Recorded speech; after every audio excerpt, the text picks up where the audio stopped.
First grade, we're going to read chapter 10, The Further Adventures of Toad from Wind in the Willows.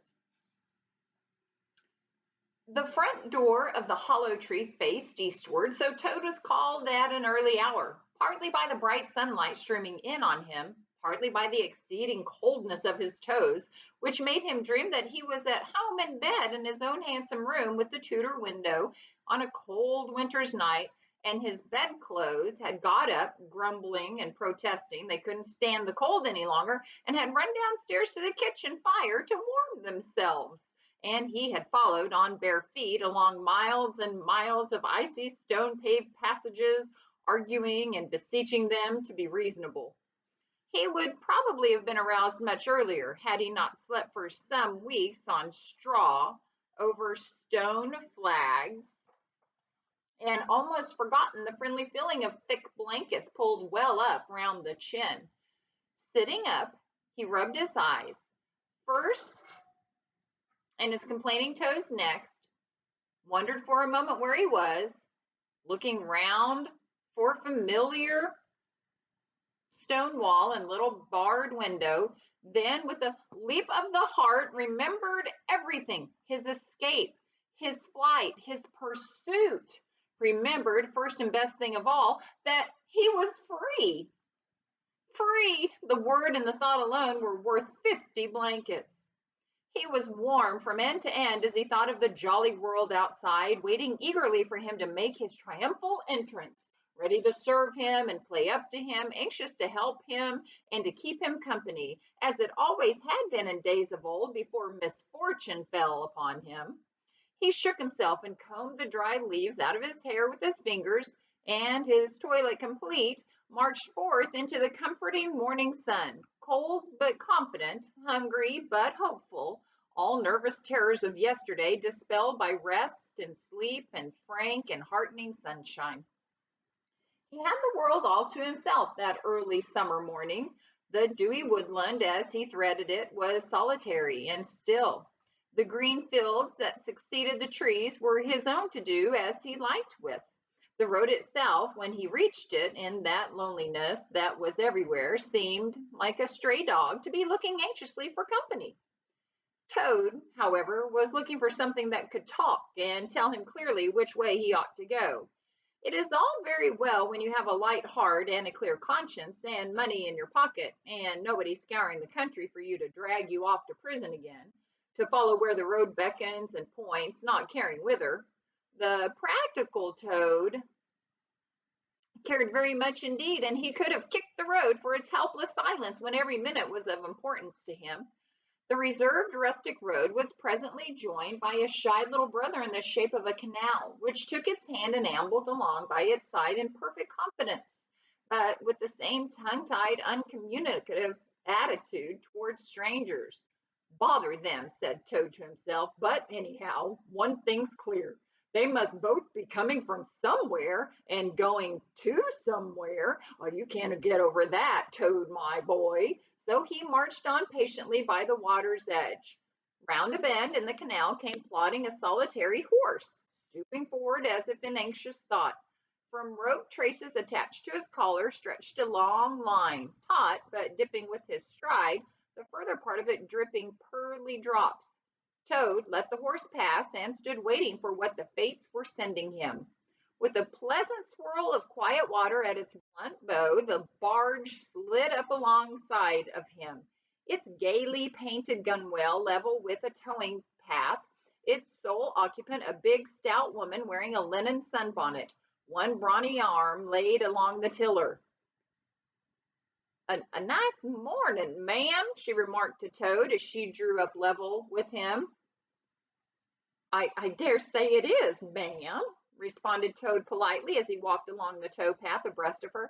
I dare say it is a nice morning to them that's not in sore trouble like what I am. Here's my married daughter. She sends off to me post haste to come to her at once. So off I comes, not knowing what may be happening or going to happen, but fearing the worst, as you will understand, ma'am, if you're a mother too. And I've left my business to look after it myself. I'm in the washing and laundering line, you must know, ma'am, and I've left my young children to look after themselves, and a more mischievous and troublesome set of young imps doesn't exist, ma'am, and I've lost all my money and lost my way, and as for what may be happening to my married daughter, why, I don't like to think of it, ma'am. Where might your married daughter be living, ma'am? Asked the barge woman. Oh, she lives near to the river, ma'am, replied Toad, close to a fine house called Toad Hall. That's somewheres hereabouts in these parts. Perhaps you may have heard of it. Well, Toad Hall? Why, I'm going that way myself, replied the barge woman. This canal joins the river some miles further on, a little above Toad Hall, and then it's an easy walk. You can come along in the barge with me and I'll give you a lift. So here's Toad and the barge woman. See how the horse is pulling the barge? And she's steering it. And there's Toad, still pretending to be a washerwoman.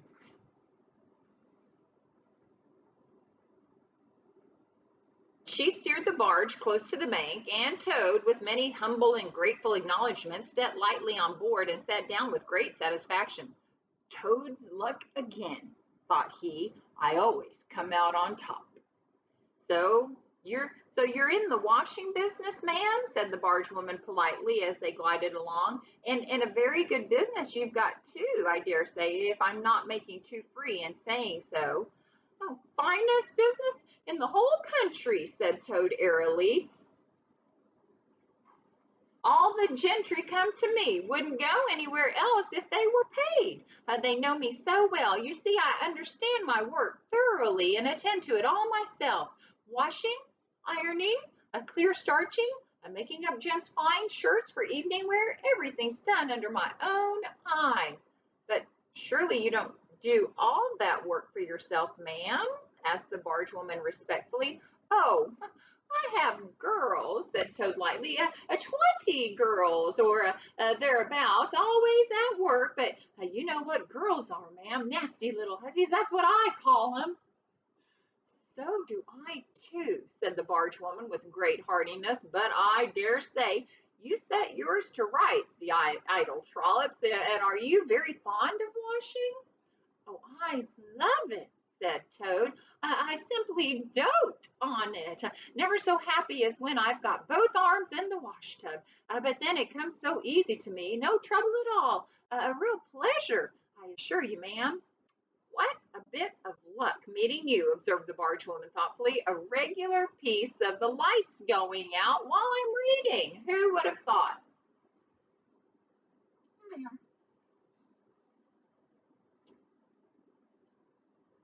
A regular piece of good fortune for both of us. What do you mean? Said Toad nervously. Well, look at me now, replied the barge woman. I like washing too, just the same as you do. And for that matter, whether I like it or not, I have got to do all my own, naturally, moving about as I do. Now, my husband, he's such a fellow for shirking his work and leaving the barge to me that never a moment do I get for seeing to my own affairs. By rights, he ought to be here now, either steering or attending to the horse, though luckily the horse has sense enough to attend to himself, instead of which he's gone off with the dog, so he's gone off with the dog to see if they can't pick up a rabbit for dinner somewhere. Says he'll catch me up at the next lock. Well, that's as may be, but I don't trust him. Once he gets off with that dog, who's worse than he is? But meantime, how am I to get on with my washing? Oh, never mind about the washing, said Toad, not liking the subject. Try and fix your mind on that rabbit. Oh, a nice, fat, young rabbit, I'll be bound. Got any onions? Oh, I can't fix my mind on anything but my washing, said the barge woman, and I wonder. You can be talking of rabbits with such a joyful prospect before you. There's a heap of things of mine that you'll find in a corner of the cabin. If you'll just take one or two of the most necessary sort, I won't venture to describe them to a lady like you, but you'll recognize them at a glance and put them through the wash tub as we go along. Why, it'll be a pleasure to you, as you rightly say, and a real help to me. You'll find a tub handy, oh, and soap and a kettle on the stove and a bucket to haul up water from the canal with. Then I shall know you're enjoying yourself instead of sitting here idle, looking at the scenery and yawning your head off. Oh, well, here, let me steer, said Toad, and now thoroughly frightened. And then you can and get on with your washing your own way. I might spoil your things or not do 'em as you like. I'm more used to a gentleman's things myself. It's my special line. Let you steer, replied the barge woman, laughing. It takes some practice to steer a barge properly. Besides, it's dull work, and I want you to be happy. No, you shall do the washing you are so fond of, and I'll stick to the steering that I understand. Don't try and deprive me of the pleasure of giving you a treat. Toad was fairly cornered.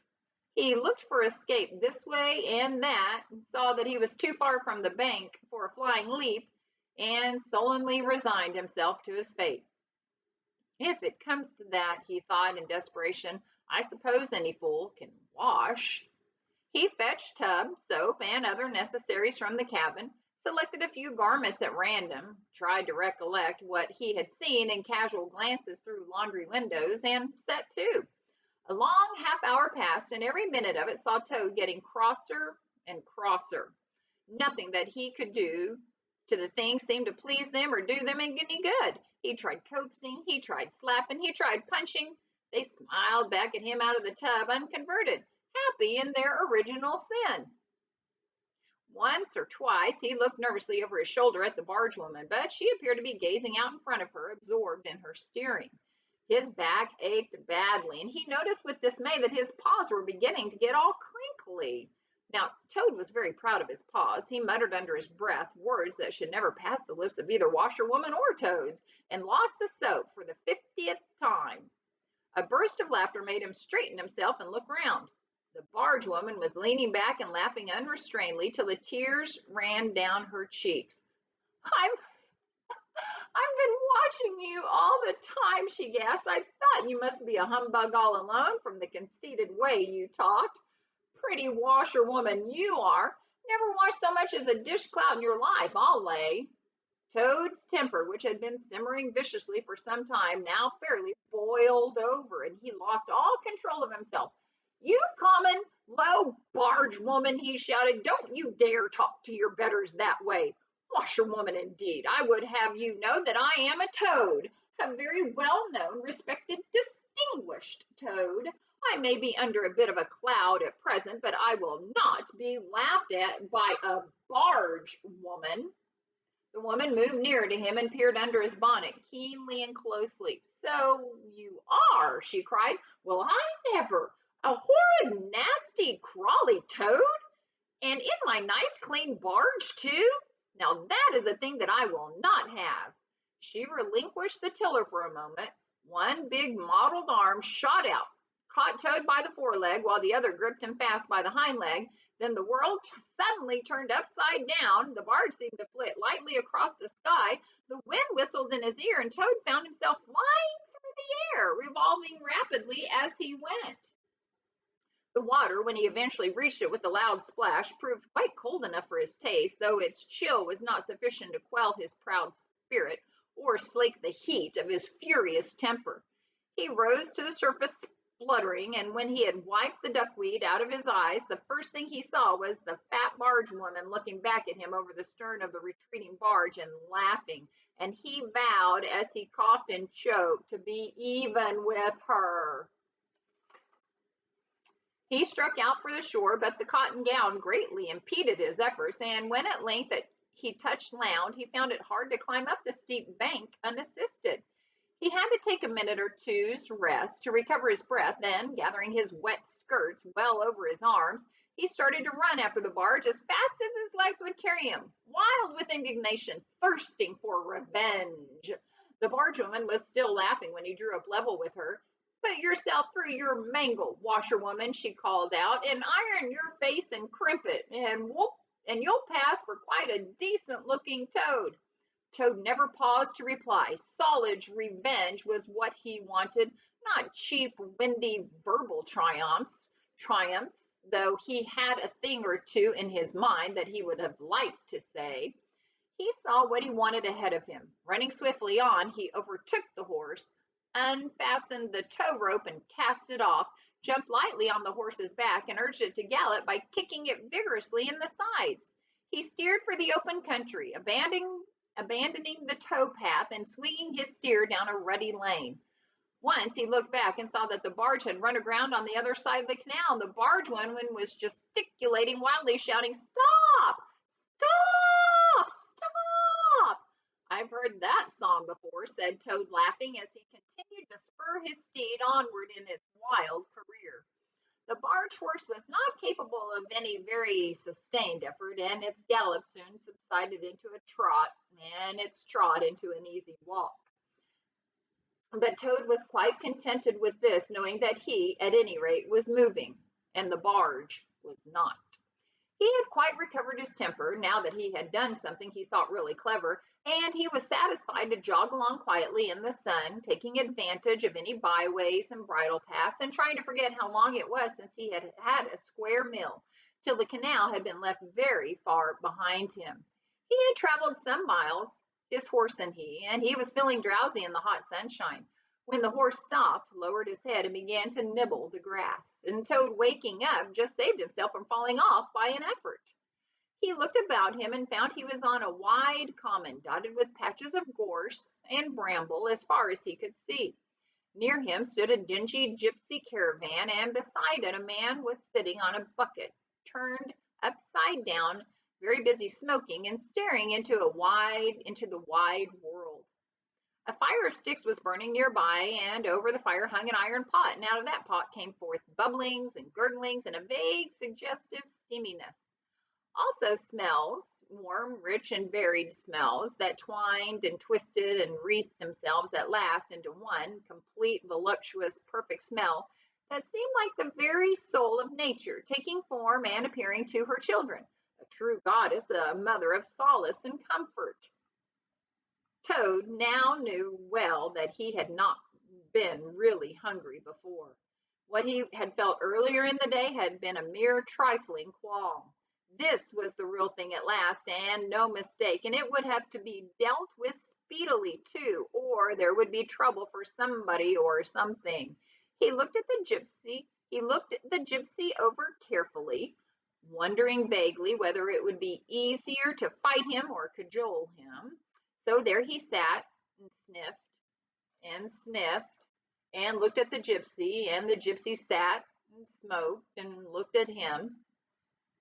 Presently the gypsy took his pipe out of his mouth and remarked in a careless way, "Want to sell that there horse of yours?" Toad was completely taken aback. He did not know that gypsies were very fond of horse stealing and never missed an opportunity, and he had not reflected that caravans were always on the move and took a deal of drawing. It had not occurred to him to turn the horse into cash, but the gypsy's suggestion seemed to smooth the way toward the two things he wanted so badly, ready money and a solid breakfast. "What?" he said. "Me sell this beautiful young horse of mine? Oh no, it's out of the question. Who's going to take the washing home to my customers every week? Besides, I'm fond of him, and he simply dotes on me." "Try and love a donkey," suggested the gypsy. "Some people do."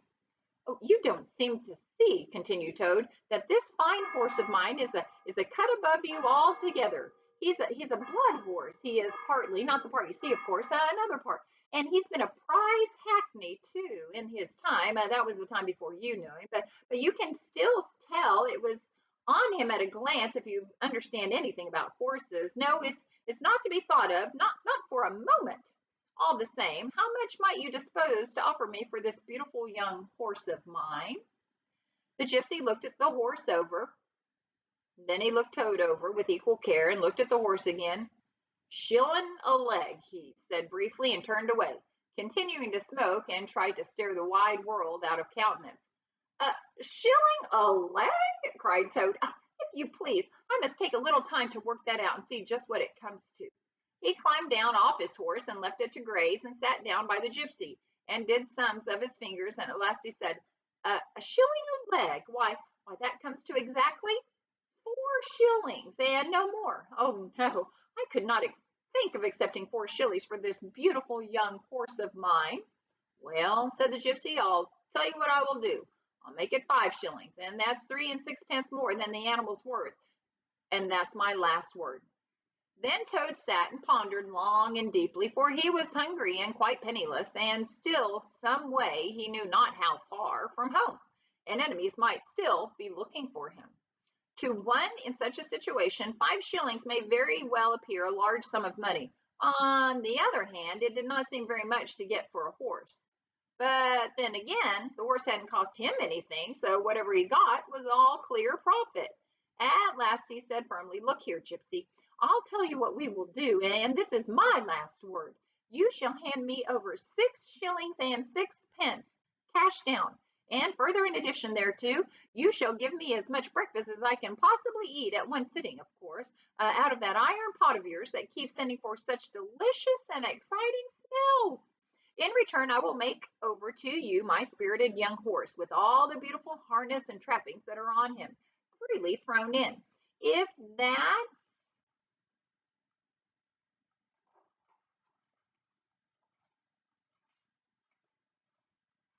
If that's not good enough for you, say so, and I'll be going on. I know a man near here who wants this horse of mine for years." The gypsy grumbled frightfully and declared if he did a few more deals of that sort he'd be ruined. But in the end he lugged a dirty canvas bag out of the depths of his trouser pocket and counted out 6 shillings and 6pence into Toad's paw. Then he disappeared into the caravan for an instant and returned with a large iron plate and a knife, fork, and spoon. He tilted up the pot, and a glorious stream of hot, rich stew gurgled into the plate. It was, indeed, the most beautiful stew in the world, being made of partridges and pheasants and chickens and hares and rabbits and peahens and guinea fowls and one or two other things. Toad took the plate on his lap, almost crying, and stuffed and stuffed and stuffed and stuffed and kept asking for more, and the gypsy never grudged it. He thought that he had never eaten so good a breakfast in all his life. When Toad had taken as much stew on board as he thought the lights would go out again, that they waved their magic arms so that the lights would come back on. Because even a gypsy can't read in the dark. Ah, mira que me Wilson. He took all the stew.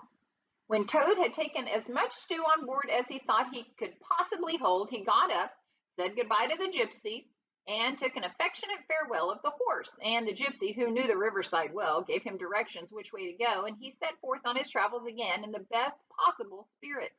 He was indeed a very different Toad from the animal of an hour ago. The sun was shining brightly, his wet clothes were quite dry again, he had money in his pockets once more, he was nearing home and friends and safety, and most and best of all, he had had a substantial meal, hot and nourishing, and felt big and strong and careless and self-confident. As he tramped along gaily, he thought of his adventures and escapes, and how, when things seemed at their worst, he had always managed to find a way out. And his pride and conceit began to swell within him. "Ho, ho," he said to himself as he marched along with his chin in the air. "What a clever Toad I am! There is surely no animal equal to me for cleverness in the whole world.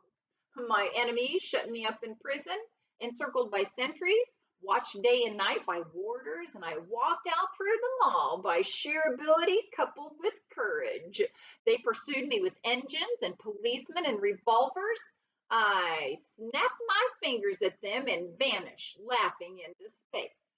I am unfortunately thrown into a canal by a woman, fat of body and very evil-minded. What of it? I swim ashore, I seize her horse, I ride off in triumph, and I sell the horse for a whole pocket full of money and an excellent breakfast. Oh, ho, I am the the Toad, the handsome, the popular, the successful Toad. He got so puffed up with conceit that he made up a song as he walked in praise of himself, and he sang it at the top of his voice, though there was no one to hear it but him. It was perhaps the most conceited song that any animal ever composed. The world has held great heroes, as history books have showed, but never a name to go down to fame compared with that of Toad. The clever man at Oxford know all there is to be knowed, but none of them know half as much as intelligent Mr. Toad. The animals sat in the ark and cried, their tears in torrents flowed. Who was it said, there's land ahead, encouraging Mr. Toad? The army all saluted as they marched along the road. Was it the king or a Kitchener? No, it was Mr. Toad. The queen and her ladies sat in windows and sewed. She cried, look, who's that handsome man?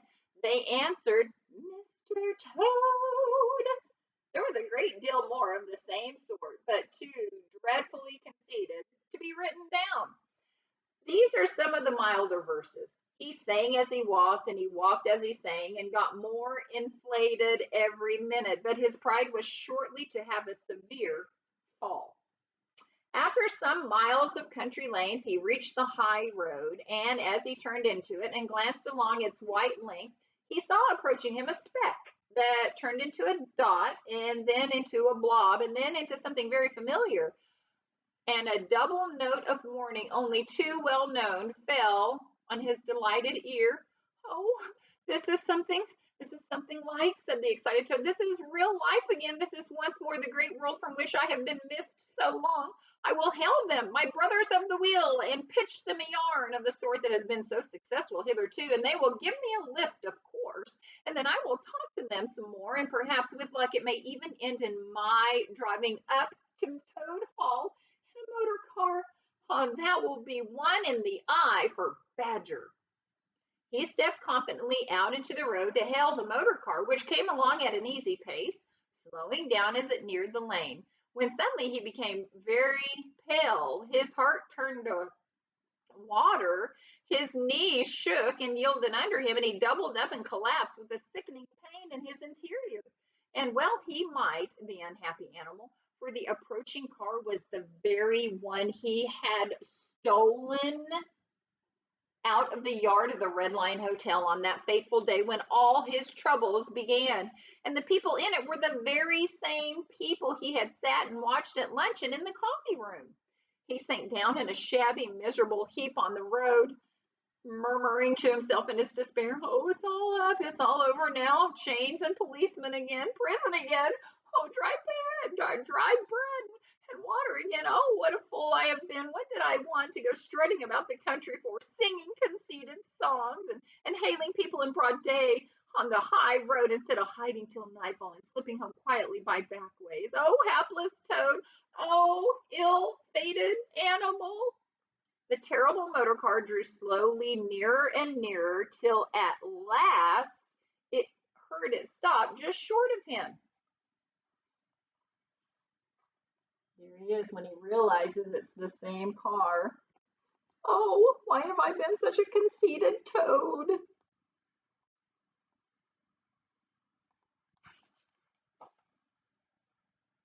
Two gentlemen got out and walked round the trembling heap of crumpled misery lying in the road, and one of them said, oh dear, this is very sad.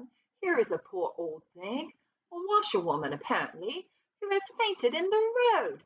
Oh, perhaps she is overcome by the heat, poor creature, or possibly she has not had any food today. Let us lift her into the car and take her to the nearest village, where doubtless she has friends.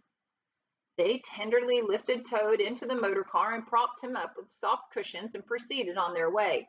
When Toad heard them talk in so kind and sympathetic a manner, he knew that he was not recognized. His courage began to revive, and he cautiously opened first one eye and then the other. Look, said one of the gentlemen, she is better already. The fresh air is doing her good. How do you feel now, ma'am? Oh, thank you kindly, sir, said the Toad in a feeble voice. I'm feeling a great deal better. That's right, said the gentleman. Now keep quiet still, and above all, don't talk anymore.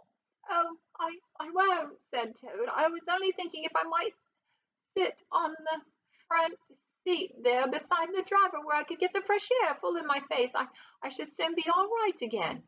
What a very sensible woman, said the gentleman. Of course you shall. So they carefully helped Toad into the front seat beside the driver, and on they went once more. Toad was almost himself again by now. He sat up, looking about him, and tried to beat down the tremors, the yearnings, the old cravings that rose up and beset him and took possession of him entirely. Oh, it is fate, he said to himself. Why strive? Why struggle? And he turned to the driver at his side. Please, sir, he said, I wish you would kindly let me try and drive the car for a little. Oh, I've been watching you carefully, and it looks so easy and so interesting, and I should like to be able to tell my friends that once I had driven a motor car. The driver laughed at the proposal so heartily that the gentleman inquired what the matter was. When he heard, he said to Toad's delight, Bravo, madame! I like your spirit. Let her have a try and look after her. She won't do any harm. Toad eagerly scrambled into the seat vacated by the driver, took the steering wheel in his hands, listened with affected humility to the instructions given him, and set the car in motion, but very slowly and carefully at first, for he was determined to be prudent. The gentlemen behind clapped their hands and applauded, and Toad heard them saying, How well she does it! Fancy a washerwoman driving a car as well as that, the first time! Toad went a little faster, and then faster still, and faster. He heard the gentleman call out warningly, Oh, be careful, washerwoman. And this annoyed him, and he began to lose his head. The driver tried to interfere, but he pinned him down in his seat with one elbow and put on full speed. The rush of air in his face, the hum of the engine, and the light jump of the car beneath him intoxicated his weak brain. Washerwoman, indeed, he shouted recklessly. Ho, ho! I am the Toad, the motor car snatcher, the prison breaker, the Toad who always escapes. Sit still, you shall know what driving really is, for you are in the hands of the famous, the skillful, the entirely fearless Toad.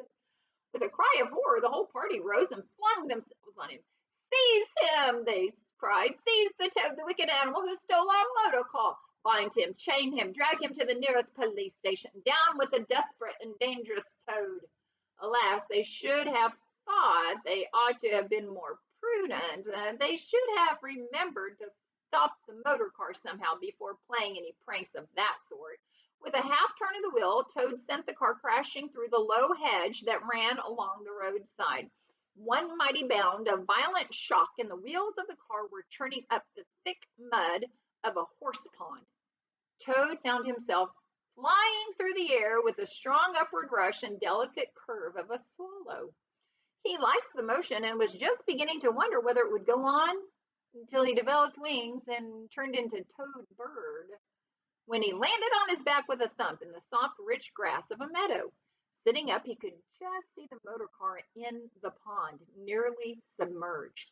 The gentleman and the driver, encumbered by their long coats, were flounderingly, helplessly in the water. He picked himself up rapidly and set off, running across country as hard as he could, scrambling through hedges, jumping ditches,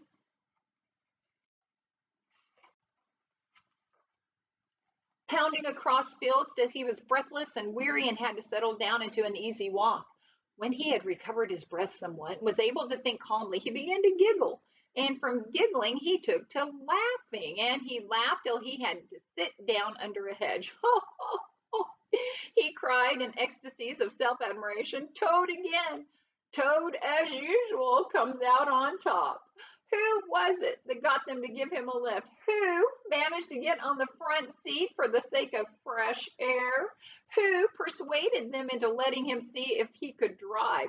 Who landed them all in a horse pond? Who escaped flying gaily and unscathed through the air, leaving the narrow-minded, grudging, timid excursionists in the mud where they should rightly be? Why, Toad, of course. Clever Toad, great Toad, good Toad. Then he burst into song again and chanted with uplifted voice.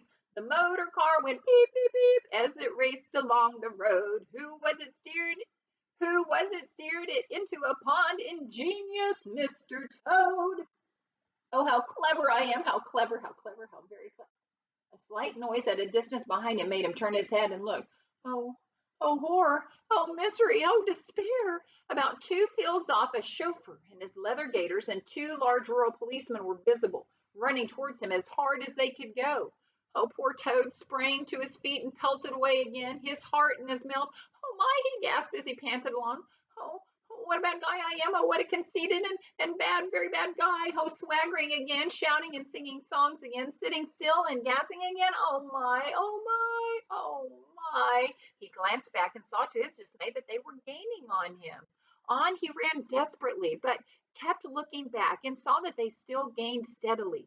He did his best, but he was a fat animal and his legs were short and they still were gaining on him. He could hear them close behind him now. Ceasing to heed where he was going, he struggled on blindly and wildly, looking back over his shoulder at the now triumphant enemy, when suddenly the earth failed under his feet. He grasped at the air and splash! He found himself head over ears in deep water, rapid water, water that bore him along in a force he could not contend with, and he knew that in his blind panic he had run straight into the river. He rose to the surface and tried to grasp the reeds and the rushes that grew along the water's edge close under the bank, but the stream was so strong that it tore them out of his hands. Oh, hi, gasped poor Toad. If ever I steal a motor car again, if ever I sing another conceited song. And then down he went and came up breathless and spluttering. Presently he saw that he was approaching a big dark hole in the bank just above his head, and as the stream bore him past, he reached up with a paw, caught hold of the edge, and held on. Then slowly and with difficulty he drew himself up out of the water till at last he was able to rest his elbows on the edge of the hole. There he remained for some minutes, puffing and panting, for he was quite exhausted. As he sighed and blew and stared before him into the dark hole, some bright small thing shone and twinkled in its depths, moving towards him. As it approached, a face grew up gradually around it, and it was a familiar face, brown and small, with whiskers, grave and round, with neat ears and silky hair. It was the water rat. And that was the end of chapter 10. Next, we'll read chapter 11, and then we'll read chapter 12, and that will be the end of our book. Thanks, first grade. See you later.